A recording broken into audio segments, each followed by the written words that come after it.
Ukraine war zone से आ रही सबकी बड़ी अपडेट की बात करेंगे। रूस यूक्रेन युद्ध के 1 साल बाद पहली बार ऐसा हुआ है कि रूस और अमेरिका जंग के मैदान में एक दूसरे के आमने सामने आ गए हैं।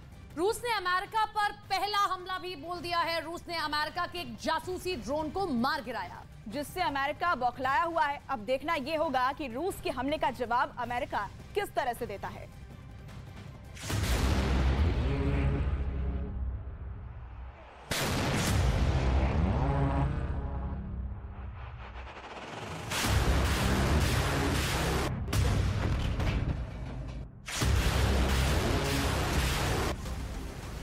रूस यूक्रेन युद्ध को लेकर पूरी दुनिया को जिस अनहोनी का डर था वो हो गया।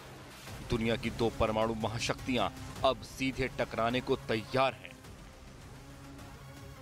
रूस बनाम अमेरिका, दहल उठेगा दुनिया का चप्पा चप्पा।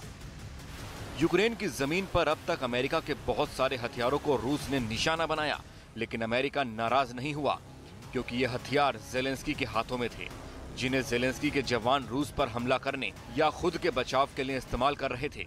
लेकिन रूस यूक्रेन युद्ध में पहली बार अमेरिका के किसी ऐसे हथियार को रूस ने निशाना बनाया जिसे खुद अमेरिकी फौज ऑपरेट कर रही थी। यानी कि अमेरिकी फौज पर रूस का सीधा हमला था।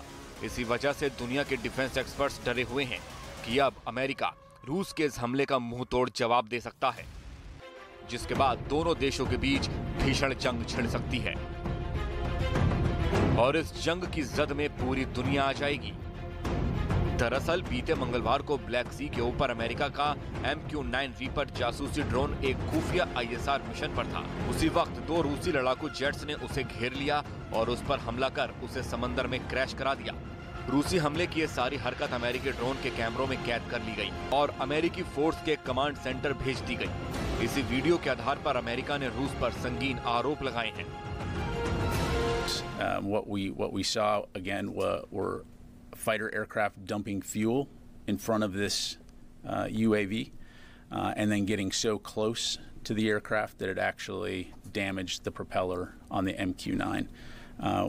We assessed that it likely caused some damage to the Russian aircraft as well.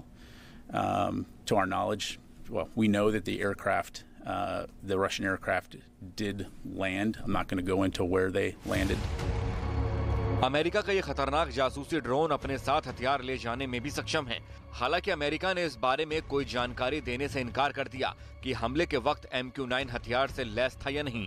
America का कहना है कि जिस वक्त ड्रोन पर हमला हुआ उस वक्त वो अंतर्राष्ट्रीय हवाई क्षेत्र में उड़ान भर रहा था, लिहाजा रूस को अमेरिकी ड्रोन पर हमला करने का कोई अधिकार नहीं था।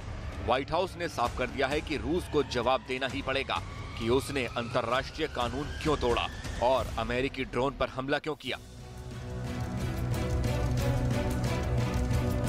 इस बारे में रूस ने प्रतिक्रिया दी है कि अमेरिका जिस अंतर्राष्ट्रीय सीमा में अपने ड्रोन की उड़ान भरने की बात कह रहा है वो झूठी है, क्योंकि ब्लैक सी में समूचा जल क्षेत्र विवादित है और विवादित इलाके में जासूसी करना कानून का उल्लंघन है। अमेरिका में रूसी राजदूत अनातोली एंटोनोव ने इस मामले में बड़ी मजबूती के साथ रूस का पक्ष रखा और ये भी कह दिया है कि रूस अमेरिका के साथ टकराव नहीं चाहता है। Problems regarding international waters. You see that, for example, we consider Crimea as a part of the Russian Federation. The United States does not recognize this status. And of course it's a contradiction, but does it mean that it's necessary to provoke Russian Navy or Russian Air Force on this issue? We have to be very cautious regarding our actions, taking into account what is going on in eastern part of Europe. America को रूस का साफ इशारा है कि वो black सी से दूर रहे, नहीं तो रूस आगे भी ऐसा ही करेगा। दरअसल किसी भी देश की सीमा से समुद्र के भीतर 50 नॉटिकल माइल तक उस देश की समुद्री सीमा होती है। उसके बाद अंतर्राष्ट्रीय सीमा शुरू हो जाती है। अमेरिका का मानना है कि वो अंतर्राष्ट्रीय सीमा में था, लेकिन रूस का कहना है कि क्राइमिया पर कब्जे के बाद उसकी समुद्री सीमा में विस्तार हुआ है, जिसे अमेरिका मान्यता नहीं देता है और विवाद की जड़ भी यही है। शायद रूस ने अमेरिका का ड्रोन गिराकर पूरी दुनिया को यह संदेश दे दिया है कि क्राइमिया उसका है और इस सच्चाई को पूरी दुनिया को मान लेना चाहिए। सवाल है कि क्या अमेरिका चुप बैठेगा? रूस के इस हमले का जवाब अमेरिका कैसे देगा? क्या अमेरिका अब जेलेंस्की को F-16 देने पर राजी होगा?